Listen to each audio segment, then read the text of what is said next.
hijos de aquel que llora amargamente. Lanzad a los mil vientos la verdad prisionera, hablad con el lenguaje vivo del Evangelio. Ven, vamos a hacer iglesia hoy. Lancemos al aire un canto nuevo. Ven, vamos a hacer iglesia hoy. Vamos a abrir caminos nuevos. Ven, vamos a hacer iglesia hoy. Lancemos al aire un canto nuevo. Ven, vamos a hacer iglesia hoy. Vamos a abrir caminos nuevos. Bueno, pues nada, ya habéis escuchado a Cristóbal y Verónica, que entre otras cualidades, ya sabéis que artísticas también, muy adecuadas para el encuentro de hoy, ¿no? Es arte, oración y familia, y también con el lema La alegría del amor. La verdad es que hablaba antes con Cristóbal y Verónica. Yo a ellos los conocí cuando yo tendría 17, 18 años. Bueno, actualmente tengo 51. Ya ha pasado mucho. Bueno, para ellos también tenían bebés cuando los conocí. Ahora ya tienen algunos hombrecitos súper comprometidos y muy buena gente. Bueno, supongo que continuarán igual. Hace tiempo que no los veo. Pero bueno, lo más importante de todo es que, bueno, hace un mes o así volví a contactar con Cristóbal y ellos desde, claro, hará pues 30 años, 40 años, no sé cuántos, muchos años lleváis de misioneros, ¿no? 34. 34. Y bueno, pues nos van a contar su experiencia de cómo ellos en su juventud pues vivieron alejados de la iglesia, cómo se encontraron o el Señor les salió al encuentro y cómo ellos, pues bueno, como pareja, como familia, como matrimonio, dieron respuesta a esa llamada del Señor y cómo han ido viviendo ese encuentro y ese compromiso misionero como familia y como matrimonio. Y nada, bueno, os presentáis más vosotros porque os conocéis más a vosotros mismos que yo. Bueno, nosotros somos unos bautizados. ¿Se me oye bien? ¿Se me oye bien? Sí, se escucha bien, se escucha bien. Perfecto, somos unos bautizados muy privilegiados de haber encontrado pues una comunidad y un carisma y una misión que Dios ha puesto en nuestro camino. Llevamos ya, como ha dicho Chimo, muchos años y felices en nuestro matrimonio y felices en nuestra misión evangelizadora. Se nos ha pedido que hablásemos sobre matrimonio y familia evangelizadora. Y yo quería iniciar este tema, charla, testimonio, ponencia, llamadlo al final como vosotros queráis. Quería empezarlo con un recuerdo que tengo de mi abuelo. Yo soy de un pueblecito de Córdoba, se llama Benamejí, cerca de Málaga, y recuerdo que mi abuelo nos contaba cuando éramos jovencitos que en el pueblo mi abuelo vivió la guerra civil en el 36 y en aquel tiempo, pues en aquella contienda fratricida que tuvimos en España, pues los jóvenes indudablemente pues iban a la guerra, algunos se alistaban voluntariamente y a otros se los llevaban. Hubo un señor allí que era compañero de trabajo de mi abuelo, que era viudo y solamente tenía un hijo. Y a este señor le llevaron a su único hijo, porque este hombre todavía se valía para trabajar, y se llevaron al hijo a la guerra. Y bueno, pues lo que pasa en todas las guerras, que unos vuelven y otros no. Y el hijo de este señor, Vicente, no, el hijo de Vicente no volvió. El parte de guerra le comunicó que su hijo había fallecido en no sé qué punto de España y el hombre que tenía toda la esperanza de volverle a ver, pues se vio un sufrimiento que le llevó a una depresión ya permanente porque era lo único que tenía aquel hijo. Vendió las tierras o las alquiló y la gente le veía por las calles del pueblo como un fantasma. El tiempo pasó, se acabó la guerra y bueno, pues todos sabían quién era Vicente, aquel hombre que tanto estaba sufriendo y tan mal había encajado aquel golpe. Pero hubo un día de esos días que les recuerda la historia del pueblo, en que las mujeres subían como locas gritando por la calle aquella empinada del pueblo, gritando el nombre de Vicente, pero como locas poseídas. Y es que habían visto a Vicente, al hijo de Vicente, subir por el pueblo, entrar en el pueblo, y estaban seguras que era él. Y corrieron a avisar a su padre diciéndoles que su hijo estaba vivo. Probablemente fue una equivocación, probablemente fue un error de aquel momento, como tantos hubieron, y Vicente volvió a encontrarse cara a cara con su hijo en medio del pueblo, a la vista de todos los habitantes. Dice mi abuelo que aquel abrazo hizo llorar a las piedras, no solamente a las personas, y que todo el mundo recordó aquel abrazo de aquel padre que había recuperado a su hijo. ¿Y por qué empiezo hoy este testimonio con este ejemplo? Pues se lo tendríais que preguntar al Espíritu Santo, porque yo no lo tenía en el guión. Pero sí que hablar de evangelización, para mí, siempre ha sido, para nosotros, siempre ha sido hablar de un hecho, de un gesto que hacemos para devolver a los hijos al Padre. Un hecho que realizamos los cristianos para que los padres se vuelvan el padre se vuelva a encontrar con sus hijos. Unos hijos que pues vivimos constantemente inquietos, con un corazón deseoso de descansar en algún lugar y que no encuentra ese lugar porque no está creado para ese lugar. Dice San Agustín, nos hiciste para ti, Señor, y nuestro corazón estará inquieto hasta que descanse en ti, hasta que pueda abrazarte. Para nosotros la evangelización es eso, poner en contacto a las personas con Cristo y que pueda darse ese abrazo con Jesús, con el Padre, porque para Él hemos nacido. Dice Santa Teresa, vuestra soy, para vos nací. Vuestra soy, para vos nací. Y cuando los discípulos, después de mucha inquietud, de espera del Mesías y de desesperanza porque aquello no llegaba, se encontraron con él y le escucharon y le experimentaron en su corazón, exclaman en Juan 6:68 aquellas palabras, ¿a quién iremos, Señor? Si solo tú tienes palabras de vida eterna y nosotros sabemos y conocemos que tú eres el Santo de Dios. Bueno, pues esto es lo que nos pasó a nosotros, lo que os ha pasado seguramente a muchos de vosotros y lo que pues ha pasado a tantos cristianos, ¿no? Que nos hemos encontrado un día con nuestro Dios, con nuestro Salvador. Hemos caído en la cuenta de la roca de donde hemos sido excavados, de la cavidad del pozo de donde se nos ha extraído. Hay una cita preciosa en Isaías 51 en la que dice, reparad en la peña de donde habéis sido extraídos, en la cavidad del pozo de donde habéis sido sacados. Nosotros venimos de Dios y nuestro corazón no descansa hasta que se encuentra con Él. Entonces la evangelización es esa tarea que Jesús nos ha confiado de ir por todo el mundo haciendo discípulos, conectando a los hijos con el Padre, ¿no? Mirad, nosotros nos fuimos a la montaña, mi hermano y yo, porque buscábamos la plenitud. Éramos chavales jóvenes, veintitantos años, yo había acabado el servicio militar y queríamos vivir intensamente y nos gustaba el senderismo, la escalada, la montaña y no queríamos estar toda la semana pensando en el fin de semana. Y así que nos fuimos y vivimos entre los bosques rodeados de, pues eso, de animales, de naturaleza, de huertos, colmenas, árboles frutales y todo buscando la plenitud y la felicidad. Y años más tarde, en una película que probablemente todos conocéis, El Club de los Poetas Muertos, el profesor Keating, aquel famoso profesor Keating, cita una frase de Thoreau, poeta americano.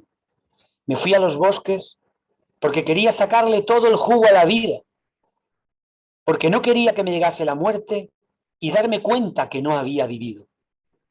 Cuando yo escuché esa frase, me dio un pellizco el corazón, porque yo pensé, esto es lo que yo hice. Esto es lo que nuestro corazón anhelaba y lo que hicimos. Pero ¿qué pasó? Pues que tampoco está en la naturaleza el descanso del alma.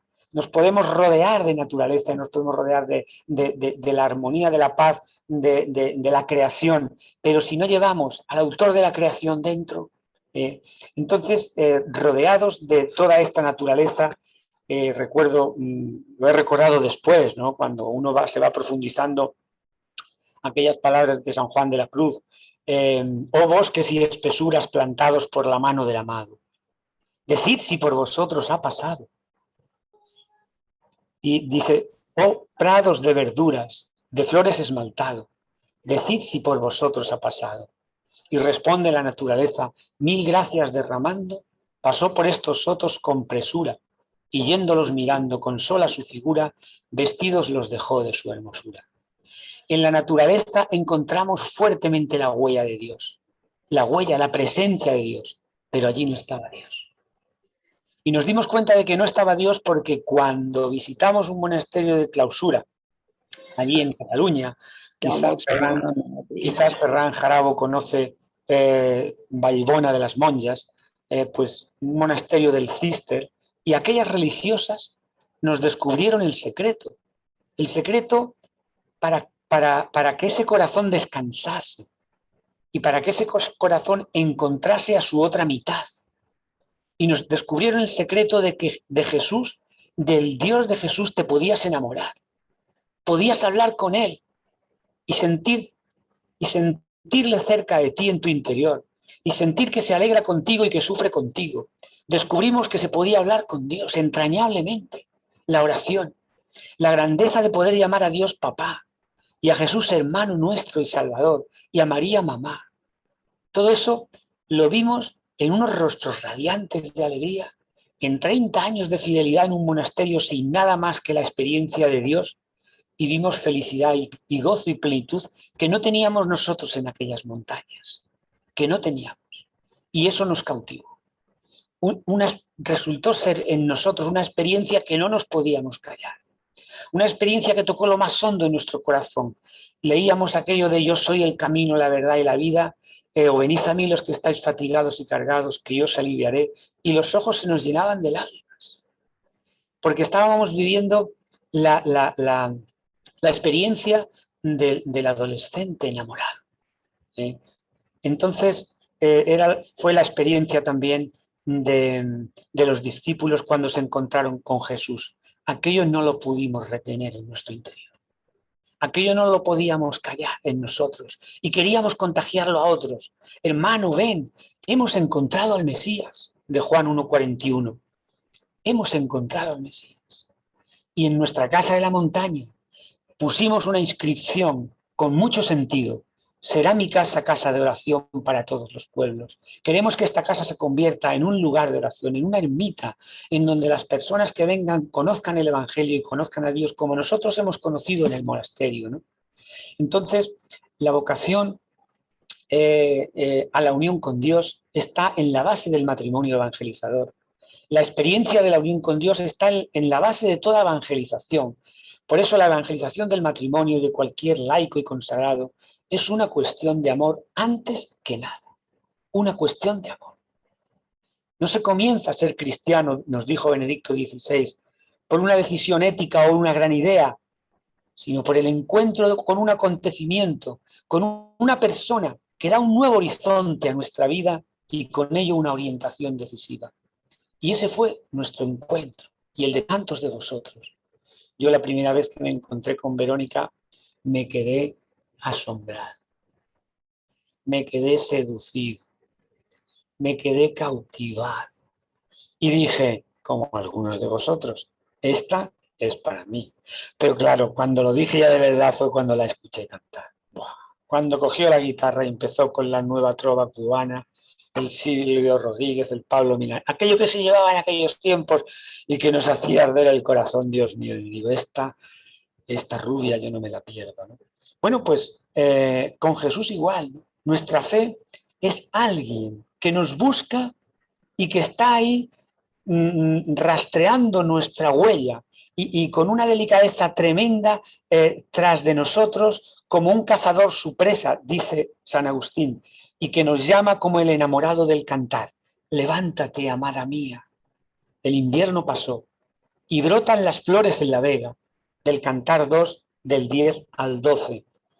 Entonces la evangelización, el compromiso cristiano del tipo que sea, tiene un sostén, tiene una base, tiene un suelo, tiene una fuerza que le impulsa y es una cuestión de amor. Y es una cuestión de amor. Y es la experiencia que hemos tenido de ese Dios, que es un Dios que nos remite a nuestros hermanos, que nos remite constantemente a los más pobres que sufren. Tengo hijos, tienes hermanos. Desempeña la tarea que te encomiendo en mi cuerpo, la iglesia, el equipo de rescate, y cada uno con su cometido. Pero ni un altruismo antrópico, ni un humanismo, aunque sea ateo, es un corazón que late cerca de mí y que me dice cada día como a Gandhi, todo hombre es tu hermano, todo hombre es tu hermano. Cuando éramos jóvenes, mi hermano y yo, antes de hacer la casa, hicimos un viaje a Marruecos. Marruecos lo tenemos muy cerquita de aquí y es el paraíso del hachís. Y entonces nosotros, pues sí, utilizábamos esas cosas para alegrarnos. Hoy vosotros tomáis cubatas y nosotros los jóvenes antes nos fumábamos unos porritos y nos poníamos muy contentos y entonces todo se hacía como más de colores, tú sabes. Y veníamos de Marruecos de pasar 10 días. Eran el año 83. Y en Málaga éramos hippies limpios, pero hippies. Y en Málaga, a la vuelta, estrenaban Gandhi. Yo había leído algo de Gandhi. Aquella persona, comunidades, lugares, naturismo, aquella lucha no violenta, pero la historia entera no la conocía. Y vimos esta película. Aquello me impactó tremendamente, de tal manera que mi vida no volvió a ser la misma. No volvió a ser la misma. Después nos casamos y nos conocimos, Verónica y yo nos casamos y seguimos sintiendo pues lo mismo que ahora explicará Verónica, pero una diríamos, máxima se coló en nuestro matrimonio. Matrimonio, familia. Ve tú también a mi viña. También a ti te necesito para transmitir este amor a la humanidad. Y os dejo con Verónica ahora. Sí, justo después de... Bueno, vino prácticamente, fue al mismo tiempo, fue paralelo. La evangelización es como una moneda de dos caras. El encuentro con Dios te lanza a los hermanos, inevitablemente, porque Dios no sale a nuestro encuentro solamente para nosotros calmarnos la sed, curar nuestras heridas y hacernos felices solamente a nosotros, sino que lo hace también porque nos necesita como matrimonios y como familias. Por eso, como dice Cristóbal, también a nosotros nos ha llamado para ir a trabajar a su viña. Dios no llama solamente a religiosos, a religiosas, a sacerdotes, llama a laicos, llama a casados. Y de hecho, a los primeros discípulos que llamó, prácticamente la mayoría eran laicos y estaban casados, muchos de ellos, ¿no? Los 12. Hoy podemos hablar de la familia como agente evangelizador, porque es la familia entera la que evangeliza. Incluso cuando los hijos pues van haciendo sus propias opciones y van tomando su propio camino. Pero la familia evangeliza porque lucha por ser lo que está llamada a ser, una comunidad de vida y amor. Un espacio donde se defiende la vida y donde se aprende a amar. Y eso se expande y se contagia alrededor. Nuestra experiencia ha sido que desde que nacieron nuestros niños y hasta pues, que fueron a la universidad, bien mayores, nos acompañaron en nuestras actividades misioneras, en la comunidad donde nosotros íbamos, pues venían ellos con nosotros y participaban de la misión. Otros matrimonios misioneros pues quizás no tuvieron tanta suerte como nosotros, y a lo mejor los hijos, porque ellos entraron quizás con los hijos ya adolescentes un poco más mayores, pues no se integraron de la misma manera. Los nuestros nacieron en el Verbum Dei. Entonces, el Verbum Dei es su familia. Adoran a las misioneras. Esa que veis ahí a la derecha, Anita, es su tía madre. Sí, a Anita la quieren con locura. Anita, hola, nos alegramos de verte, ha sido una gran sorpresa. Sí. Y ellos ir a 7 Aguas, encontrarse con Anita, encontrarse con María, encontrarse con las primeras misioneras, son sus tías, son su familia, las quieren muchísimo, ¿no? Entonces, pero ellos han ido creciendo y han ido siguiendo su propio camino. Y aceptar eso a veces a los padres nos cuesta. Integrarlo con amor dentro de nuestra opción misionera, integrarlo como sanamente, ¿no? No experimentando que es una frustración, es una gran evangelización, un gran testimonio, porque no olvidemos que la llamada es de los padres, la opción ha sido nuestra, no de nuestros hijos. Luego hay hijos que sí, hijos de otros matrimonios, misioneros, que también ellos han sentido la llamada y han dado ese sí. Unos están en el Verbum Dei y otros están en otras comunidades. Pero podemos hablar de familia evangelizadora en tanto en cuanto nuestra palabra y nuestro testimonio humaniza a la sociedad. No tanto porque todos los miembros de la familia estemos implicados siempre en tareas evangelizadoras. Nosotros siempre hemos dejado mucha libertad a nuestros hijos. Lo hemos tenido eso muy claro. Porque no son nuestros, porque son de Dios. Y como nosotros tienen su propio camino, ¿no? Que han de descubrir y andar por ellos mismos. Nosotros los hemos de acompañar en sus procesos con comprensión y con amor y con alegría, buscando su bien y su felicidad. Siempre hemos tenido muy claro que a nosotros los padres cristianos nos toca sembrar la fe en nuestros hijos, desde que son bien pequeños. Esto es lo que hemos intentado hacer, ¿no? Igual que a todas las personas pues, que Dios ha puesto en nuestro camino y nos confía. Pero siempre sembrar con la fe y la confianza de que Dios nos ha hecho una promesa y que Dios todas las promesas que hace las cumple. En Isaías 55, del 10 al 11, nos dice Dios, como descienden la lluvia y la nieve de los cielos y no vuelven allá, sino que empapan la tierra, la fecundan y la hacen germinar, para que dé simiente al sembrador y pan para comer, así será mi palabra, la que salga de mi boca, que no tornará a mí de vacío, sin que haya realizado lo que me plugo y haya cumplido aquello a la que le envié. También nos ayuda mucho.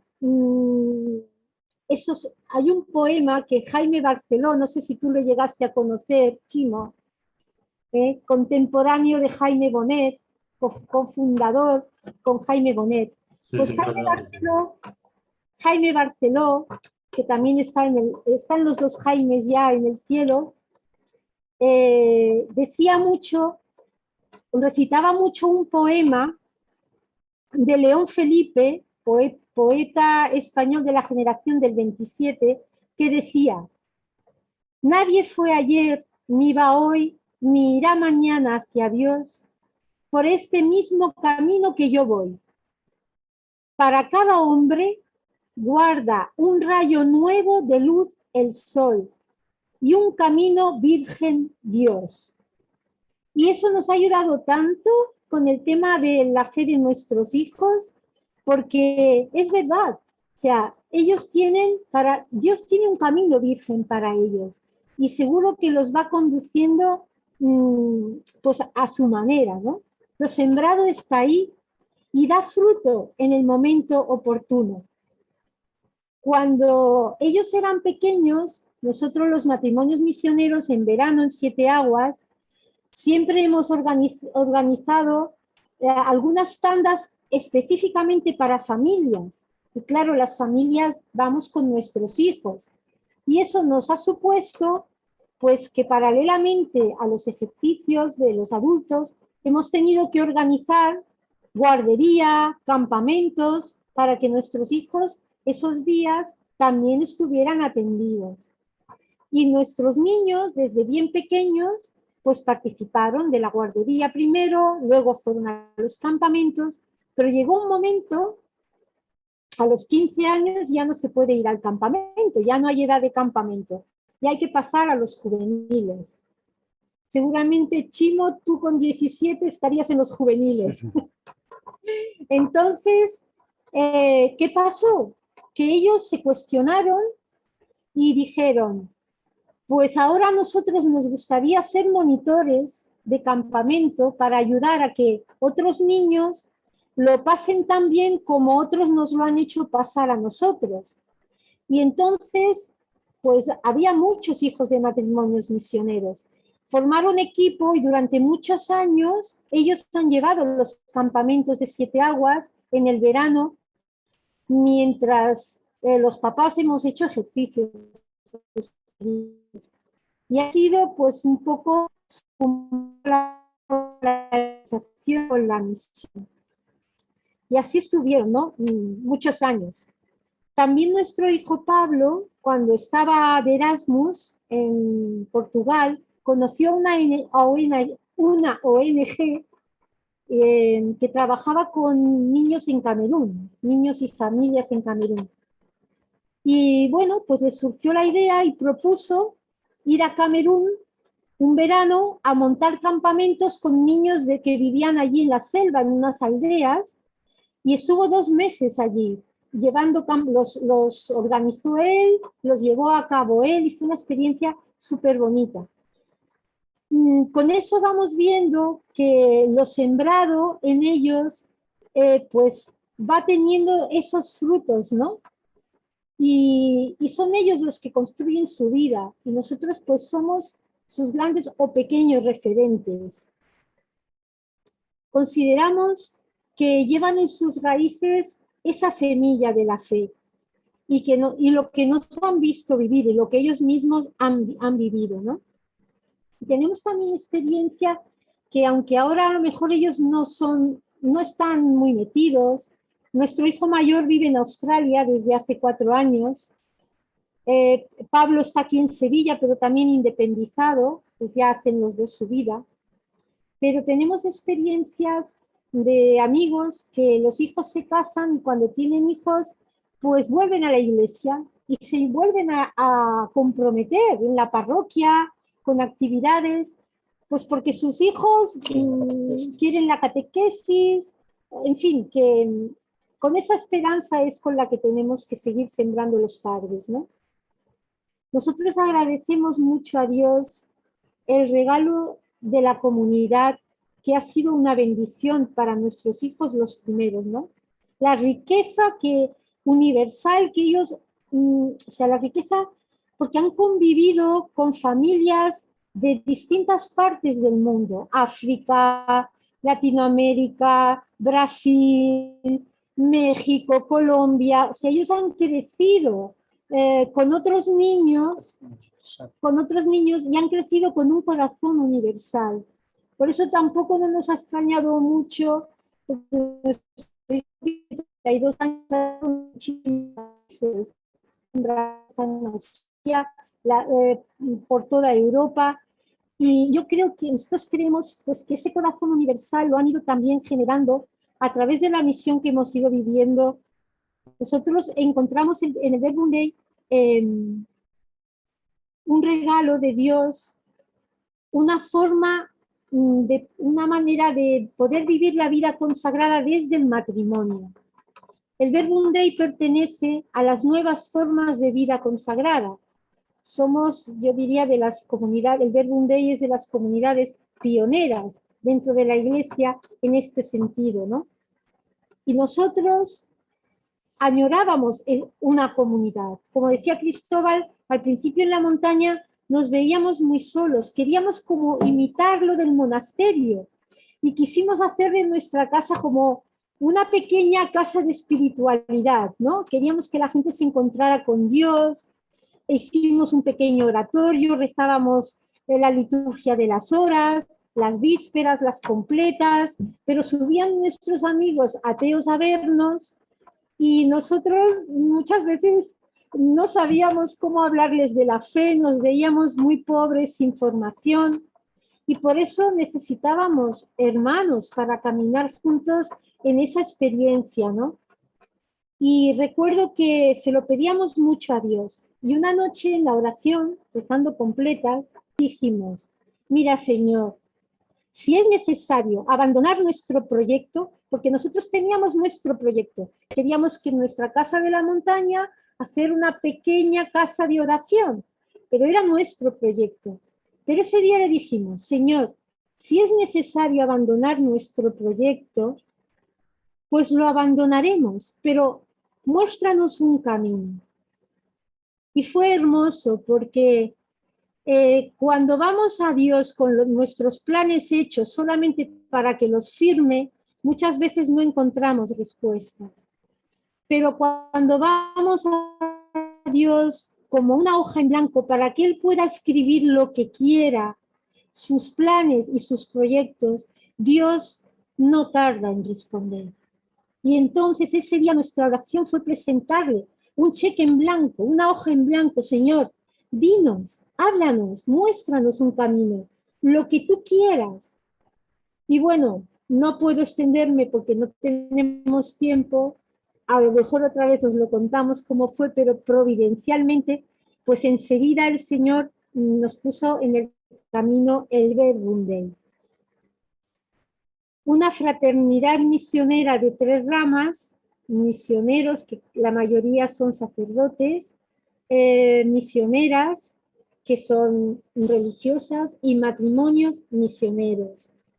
¿Y qué vimos allí? Pues vimos una serie, o sea, la vida consagrada vivida con mucha seriedad, igual que en el monasterio, pero con la particularidad de que había matrimonios, y eso fue lo que nos sedujo. Pobreza franciscana, una vida de oración seria, formación y ese espíritu misionero, ¿no? Y justamente, que nada es casualidad con Dios, al llegar a 7 aguas, nos encontramos, al entrar en 2 pilones, ahora ya no están. Me da mucha pena, Anita, que lo hayáis quitado, pero cuando entramos en 7 aguas, nos encontramos la misma frase que habíamos puesto en nuestra casa de la montaña. Y será tu casa, casa de oración, para todos los pueblos. Nada más entrar, aquello fue como una confirmación de que ese era el lugar que el Señor nos tenía preparado, ¿no? Hemos conocido otras comunidades a lo largo de todos estos años, ¿no? Donde también hay matrimonios. Sí, y hay un punto con el que quisiéramos terminar esta intervención, que es cómo puede un matrimonio integrar su vida familiar, laboral, apostólica, de oración, espiritual, etcétera, ¿no? Es posible, si ya llegara al final de la jornada a cualquiera le cuesta la propia vida y sentimos que el corazón se nos sale, la ansiedad, las muchas cosas, pues tenemos que decir, después de 30 y tantos años, que es posible. Es posible integrar todo en la vida porque si Dios nos ha creado para Él y nos ha creado para que Él sea el centro de nuestra vida y nos ha creado para entregarnos a nuestros hermanos y nos ha creado para ser felices y ser responsables de nuestro hogar, de nuestra economía familiar, etcétera, tiene que ser posible. Otra cosa es que sepamos hacerlo, que tengamos las herramientas, etcétera, pero tiene que ser posible. La integración y el fortalecimiento de la realidad familiar cuando estamos involucrados en una dinámica evangelizadora fuerte, esa integración y ese fortalecimiento es posible. Y nosotros somos testigos de ello. Somos testigos de ello. Y sobre todo, hemos visto que depende de nuestra escala de valores. Depende totalmente de nuestra escala de valores. Imagino que todos ustedes habrán conocido ya el cuento, el ejemplito que ponen algunos de estos modernos, no, ahora no me acuerdo cómo, no me viene la palabra. Bueno, hay un ejemplo que se pone, yo no lo he querido hacer gráfico, pero lo explico simplemente, de aquella persona que era motivadora de trabajadores que se dedicaban a las ventas, etcétera, ¿no? Empresarios y en un momento les hizo un ejercicio práctico para que no olvidasen, porque dice que la lección que se ve se aprende muchísimo mejor que solamente la que se escucha. Y entonces les puso delante de la mesa de la tarima, les puso una jarra vacía y les dijo que si creía que en aquella jarra cabían pues las piedras que él tenía en la mano. Entonces eran unas piedras gordas, unos cantos de río, y las fue metiendo. Todos vieron que cabían perfectamente. Y hizo la pregunta, ¿ustedes creen que caben más piedras? Y dijeron al ver aquello hasta arriba, pues creemos que no. Pero entonces sacó unas piedras más pequeñitas, como canicas pequeñitas, y una bolsita y las depositó también. Y se fueron colocando y buscando su sitio, hasta que las 10 o 12 piedras entraron dentro de la jarra. Y después todavía dice, ¿creen ustedes que cabe algo más? Claro, dijeron, uy, ahora ya es más difícil porque todos los huecos se han ocupado. Entonces sacó una bolsita de arena y cogió la arena y la fue soltando dentro de la jarra. Ya no cabe nada más ya, y entonces sacó un vaso de agua, lo metió dentro y el agua hasta arriba. ¿Por qué cuento esta historia? Pues porque, fíjense, es posible la integración dependiendo de nuestra escala de valores. Cuando Jesús dice, no os hagáis tesoros en la tierra, donde la polilla corroe y el orín socava, de Mateo 6, 19, 34, nosotros tendríamos que preguntarnos, ¿cuál es nuestro mayor tesoro? ¿Cuáles son esas piedras nuestras gordas que son las primeras que tenemos que introducir en nuestra vida cada día? Porque si resulta que lo que metemos es la arena, el trabajo, si resulta que lo que metemos es las canicas, el ocio, si resulta que lo que metemos, a lo mejor llenamos de eso nuestra vida y después no cabe lo importante. Entonces, ¿cómo es nuestra escala de valores? Esta noche te piden el alma y lo que has acumulado, ¿para quién será? Lucas 12, 30. Muchas veces nos afanamos y nos afanamos y nos afanamos en los trabajos, en el ahorro, en las cosas, en la comodidad, etc. Y tiene que venir a Jesús a decirnos un día, en un retiro, en algún momento, y esta noche te piden el alma y lo que has acumulado, ¿para quién será? Te has llenado de lo importante, te has llenado de lo fundamental. ¿De qué le sirve al hombre ganar el mundo entero si se pierde a sí mismo? Y me diréis, me daréis la razón si os digo que muchos de nosotros vivimos para trabajar, pero no trabajamos para vivir, que es distinto. Hoy la sociedad es que nos reclama de tantas maneras, nos ofrece tantas cosas. Además, los trabajos son tan difíciles, te tienes que conformar con lo que hay, y lo que hay te asfixia, y lo que hay te explota, y lo que hay, y muchas veces es casi inevitable. Pero ¿y las veces que se puede evitar? ¿Cómo tenemos situada nuestra escala de valores? Es difícil integrar las cosas de Dios, pero ni somos Homo sapiens, ni somos Homo laboris. Se nos olvida que somos homo viator, hombres y mujeres en camino. Estamos aquí de paso y llegaremos a nuestro destino con tal de que no nos deslumbren y no nos engañen las cosas de esta tierra. No sé si en Alemania hay Netflix, pero aquí estar enganchado a una cadena o a una serie de televisión es lo más normal para despejarse.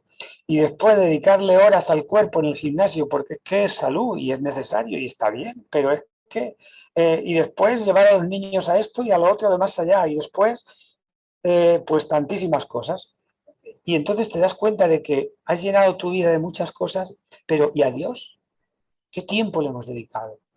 ¿Es posible integrar en la vida de un matrimonio, de un laico, una vida espiritual seria, una evangelización seria, una vida comunitaria seria? Sí. Y depende también de que no nos deslumbren y nos engañen las cosas de esta tierra, de que no confundamos a las criaturas con el Creador. No confundamos a las criaturas con el Creador. Hay una tentación muy común hoy día, que Jesús ya la padeció en el desierto. Todo esto te daré si postrándote me adoras. Todo esto te daré. Y de algún modo la sociedad de consumo pues nos tiene ahí muy atentos a tantísimas cosas buenas, hermosas, que nos hacen la vida más placentera, que nos hacen la vida más cómoda, pero que no nos dan la calidad de vida según Dios. Entonces, esto es para la reflexión, ¿no? Decía Facundo Cabral, latinoamericano, viudo de su esposa, y en una ocasión leí que escribía sobre Ulises y sus hombres. Ulises y sus hombres. Y os leo 4 páginas, o sea, 4 líneas que son muy significativas. Dice que el hombre suele olvidar sus metas superiores. Así titula Facundo Cabral ese pequeño escrito. El hombre suele olvidar sus metas superiores. Y dice, en el sur de Tracia, los griegos se hicieron con un gran botín. Por eso Ulises quiso partir enseguida, pero sus hombres se demoraron con el vino, permitiendo a sus enemigos recuperarse de la derrota. A los que, y ahora viene lo bueno, a los que lo efímero les hizo olvidar la meta superior. Y este descuido es el símbolo de las emociones bajas, de los deseos que vencen a la voluntad del hombre, tonterías que suelen ser fatales. Se puede integrar todo cuando Dios es el centro, cuando Dios es lo más importante, cuando Dios es lo primero con lo que se encuentran nuestros ojos, nuestros oídos, nuestro corazón, cuando llevamos una vida de oración seria, ordenada, y podemos decirle a Dios, Señor, tú eres mi todo, tú eres lo más grande de mi vida, ¿no? El secreto de la integración es la oración. Esa es la llave, el fundamento. Si a mí me dicen, ¿cómo habéis integrado vosotros tantas cosas? Y encima los apostolados, los festivales, los ejercicios espirituales con niños pequeños, dándoles de mamar y tal. Y la teología, el estudio de la teología, la construcción de los centros misioneros, o sea, a lo bestia, el Verbum Dei a lo bestia. En otras comunidades quizás no, hay más medios económicos y tal, pero aquí siempre hemos ido a lo bestia, quiero decir, pues porque como no teníamos, pues teníamos que buscarnos la vida como fuese, ¿no? Y dice uno, ¿y cómo se puede integrar todo esto sin volverse loco? Pues porque te pasabas delante del sagrario, por eso nos hemos querido poner aquí, que es nuestra seña de identidad, el sagrario, el mundo, el Cristo, María. Es una imagen de nuestra capilla de Sevilla, pero es una seña de identidad del Verbum Dei en todo el mundo. Un sagrario no de los maestros de Augsburgo, sino un sagrario de madera, sencillo, como lo haría San José allí en Nazaret. Bien, pues porque ahí está el secreto, en el centro de la vida del ser humano y sobre todo del cristiano, una opción seria por la oración, por una oración que me transforma, por una oración que me levanta, por una oración que me hace descubrir la luz de Dios cada día, ¿no? Ahí está el secreto. En ella Dios nos va dando esa luz y las fuerzas y transformando y recreando de nuevo cada día. Por eso dirá, el que está unido a mí da mucho fruto. De Juan 16:5. Y todo lo puedo, dice San Pablo, en Cristo que me fortalece. Tú eres un mentiroso, Pablo. ¿Cómo vas a decir eso? Todo no lo puedes. Pues sí, lo puedo todo. Todo y frente a todo, siento que no hay nada que pueda separarme del amor de Dios. Y aunque me corten la cabeza, pero siento que nada me separará de ese amor, ¿no? A la luz de la oración se ordenan los valores y se puede integrar la vida. Si no hay una vida de oración, si no hay un ejercicio de oración, es muy difícil hacer esa integración. Y más en el matrimonio, porque somos dos y los dos queremos tener la razón. Mi mujer le agrada tener la razón, pero es que a mí, hoy que me la quiten, me pone de una mala leche, de verdad, ¿eh? Me vuelvo de repente como un ogro. Y eso que me veis aquí hasta casi simpático y todo. Pero cuando me quitan la razón, bueno, pues, ¿cómo integrar todo eso? Además, dos. El que está solo, pues mira, el buey solo bien se lame. Pues es posible. La integración es imposible cuando los valores están confundidos, descolocados. Pero cuando Dios es nuestro tesoro. Mateo 10:28. No temáis a los que matan el cuerpo. No temáis cuando llega la enfermedad. No digo que no la sufráis. No digo que no le digáis, Dios mío, aparta de mí este cáliz, también lo dijo Jesús, pero qué talante nos da. Y si no, mirad a Madre Teresa, en los últimos años de su vida, ¿quién se enteró de que estaba deprimida? Nadie. Nadie se enteró. Nos hemos enterado la humanidad porque después de muerta, las hermanas de su congregación aceptaron escribir aquellas cartas que dirigía su director espiritual. Y nos dimos cuenta de que era una mujer con una depresión, de que era una mujer con una profunda tristeza en su interior, con muy poca alegría interior, con muy poco gusto sensible de parte de Dios. Y sin embargo, ninguno nos dimos cuenta. Ven Semiluz es el libro que habla de todos estos años últimos de Madre Teresa, ¿no? Entonces no temáis a los que matan el cuerpo. Cuando conocemos nuestra función en este mundo caduco y limitado por el que pasamos rápido, cuando conocemos nuestra función, si es que estamos aquí de paso. Yo muchas veces le digo a Verónica aquí en el centro misionero que siempre hay tantas cosas por hacer y tantos proyectos y tanta gente y tal. A veces le digo, mira, el que venga detrás, que arríe, porque yo sé que aquí nos quedan 4 días. Vamos a vivir la vida pensando en que tenemos que dejar algo también para los demás, con esa visión de que, bueno, pues que no vamos a estar eternamente, pero no, muchas veces parece que vivimos queriéndonos aferrar y así es imposible ordenar los valores, o sea, hacer una escala de valores para integrar todo, ¿no? La integración no es posible, es imposible cuando los valores se confunden, se descolocan. Cuando conocemos nuestra función en este mundo caduco y limitado por el que pasamos rápido, para ti 1000 años en tu presencia son como un ayer que pasó, como una vela nocturna del Salmo 90. Si es que estamos aquí en un soplo, ¿qué vamos a hacer de nuestra vida? Vamos a poner a Dios en el centro, vamos a escuchar al Señor. Entonces resulta más fácil integrar las cosas, los tiempos, los trabajos, la familia, la comunidad, el ocio, cuando somos cristianos de mirada en el cielo y de pies en el suelo. Pues pidamos a nuestra Madre María y pidamos a San José, que este año es el año de San José, que nos ayuden a ser matrimonios y familias evangelizadoras. Que sepamos como ellos tener a Dios en el centro, como lo tenían María y José. ¿Por qué pudieron integrar todo lo que les sobrevino? Tantas contrariedades. ¿Por qué? Porque tenían a Dios en el centro, porque vivían para Dios. Pues pidamos a María esto, ¿no? Tener a Dios en el centro de nuestra vida, de nuestro corazón y de nuestro hogar. Y recordemos aquello que decía Karl Rahner, ¿no?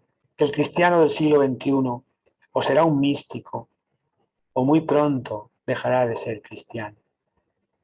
Me venía un ejemplo de hace unos años que vi en el telediario que sucedió aquí en España, en las costas gallegas, y salió por los informativos y fue una cosa tremenda, porque un muchacho extranjero se cayó por un acantilado en Galicia y había muchas rocas, el oleaje era muy grande y nadie podía tirarse a salvarlo porque la altura era tremenda, pero había un grupo de personas arriba mirando cómo el muchacho luchaba. Cuando llegó la policía, la Guardia Civil, el muchacho ya exhausto había fallecido. Y entonces uno de los que llevaba tiempo viendo la situación sin haber podido hacer nada, solo decía, si hubiéramos tenido un salvavidas, para lanzárselo, solo repetía eso. Cuando en la oración hablaba yo con el Señor y volvía a recordar todo esto, el Señor me decía que nosotros, las familias, somos esos salvavidas en medio del mundo que Dios lanza para que muchos hijos puedan salvar la vida de verdad, la vida eterna, la vida de Dios. Y yo cada vez que nos reunimos en algún evento, en algún encuentro y veo un grupo de familias, siempre me viene ese ejemplo. Por eso quiero terminar diciéndoles que ustedes son esos salvavidas, el salvavidas de Dios. Allí en nuestros trabajos, en nuestras empresas, en nuestros lugares, somos esos salvavidas que Dios quiere lanzar para que muchos que ya no tienen esperanza, que han perdido la esperanza, que han perdido la ilusión, que han perdido la fe, no perezcan, la puedan volver a recuperar. Gracias a la evangelización de personas como ustedes, que generosamente entregan su tiempo y su vida para contagiar esa fe y esa esperanza en el mundo. Muchas gracias, que Dios les bendiga. Bien, y vamos a terminar con una canción igual que hemos empezado. Esto va como en las películas, para atrás. Ahora la canción que vamos a cantar es anterior a la que hemos cantado antes, porque la canción que les vamos a cantar es la canción que nosotros cantamos el día de nuestra boda. El sacerdote que nos casó, nosotros nos casamos en un monasterio de carmelitas descalzas en Tarragona. Habíamos conocido la vida consagrada, queríamos vivir una vida parecida y no podíamos casarnos en otro sitio. Lo solicitamos y se nos concedió. Además, el primer matrimonio en la historia de ese Carmelo. Y nos casamos, estamos aquí ahora, delante del sagrario, y frente a nosotros estaba la comunidad religiosa y a la derecha el altar y el sacerdote. O sea, tampoco era una distribución clásica. Estábamos, ya casi se estaba como predestinando en aquello nuestro futuro sin saberlo nosotros, religiosos, matrimonios en una comunidad de nueva forma de vida consagrada. En fin, el sacerdote nos pidió que dijéramos unas palabras y nosotros dijimos, de bienvenida, pero nosotros qué palabras vamos a decir si nosotros no hemos hablado en público en nuestra vida a nadie, si nosotros eso de hablar en público nos vamos a tropezar y no vamos a... Pero mira, una cosa sí podemos hacer, podemos cantar. Si quieres componemos, Verónica compone una canción y será la canción de acogida a las personas que vienen invitadas, familia, amigos, etcétera. Le pareció genial y Verónica, en un momento ¡pum!, de inspiración, un día de aquellos, pues compuso la canción de nuestra boda, que hemos cantado a muchísimas parejas en muchos cursillos, con todo el cariño, deseando que les vaya bien y pidiendo a Dios por cada familia, que es lo que vamos a hacer ahora. Pedir también a través de esa canción por todos ustedes. Pues con mucho cariño les ofrecemos la canción de nuestra boda. Lo decimos cantando. Queremos que esta canción, llena de amor cada nota, llegue a vuestro corazón. Os lo decimos cantando. Gracias por estar aquí, por compartir con nosotros este día tan feliz. Somos todos caminantes del camino de la vida. A unos les cuesta encontrarlo y otros lo hallan enseguida. Dios en nuestro corazón